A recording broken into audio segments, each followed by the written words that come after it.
मासूम मिल्लत ने ताजिया शरीफ रखा। आला हजरत फाजिल बरेलवी का फतवा मुफ्ती मेहरान साहब ने आपको पढ़ के सुनाया और आप पढ़ते हो, कोई मौलवी चैलेंज है साबित नहीं कर सकता वो ताजिया हराम है, हराम साबित मर जाएगा, साबित नहीं कर सकता। और जो ढोल बाजे ताशे गाजे गैर मुरवजा के साथ भी लेके आते हैं, उसके लिए भी फतावा रज़विया का फतवा छप चुका है।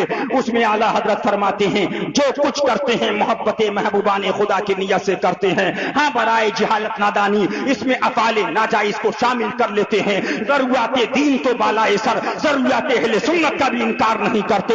लेकिन ये जो लोग हैं ताजिया उठाने वाले, ढोल बजाने वाले, गैर मुरवजा ताजिया उठाने वाले, फरमाया ये सब अकीदतन अहमद रजा के अकीदे के मुताबिक है। हमारे यहाँ ताजिए को लेकर भी एक एतदाल है, मैं वाज़ेह कर दूं क्योंकि बात रिकॉर्ड हो रही है। आला हज़रत ने एक रिसाला लिखा जिसका नाम है रिसाला ताजियादारी, और उसमें आला हज़रत ने फरमाया कि हमारे नजदीक इतनी हद तक ताजिया जायज है, इतनी हद तक। और एक और किताब लिखी आला हज़रत ने जिसका नाम है बदरुल अनवार फी आदाबिल आसार।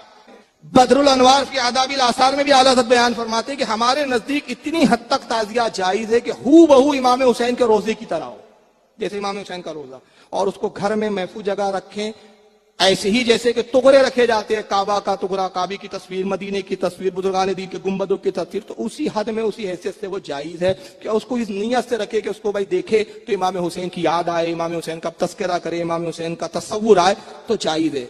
मगर वो ताजिया जो अपने अंदाज में अपनी सोच से मन घड़त बनाए जाते हैं, लंबे लंबे इतने के तार काटने पड़ रहे हैं, सड़कों पे घुमाया जा रहा है, मातम साथ में हो रहा है, उसके साथ भी ढोल बाजे, मेले भर रहे हैं, पप्पा भजिए की दुकानें चल रही है, बेपर्दा औरतें लिपस्टिक पाउडर लगा के औरतें सज धज के ताजिए के साथ सैर सपाटे चल रहे हैं, और फिर ताजिए के साथ जो बेहुरमती कर रहे हो। तुम्हारे बकौल तुम तो कहते कि इमाम हुसैन के रोजे की शबी है, तो जिसको हुसैन पाक की शबी करार दिया उसके साथ तुम हश्र क्या कर रहे हो, गंदे नाले के पानियों में फेंकते हो। तो ये ताजिया हमारे नजदीक हरगिज़ जायज नहीं। उसको एक लफ्ज में अगर मैं कहूँ तो मुरवज्जा जो आज का ताजिया है वो शरीयत में नाजायज व हराम है। हम इस ताजिए के कायल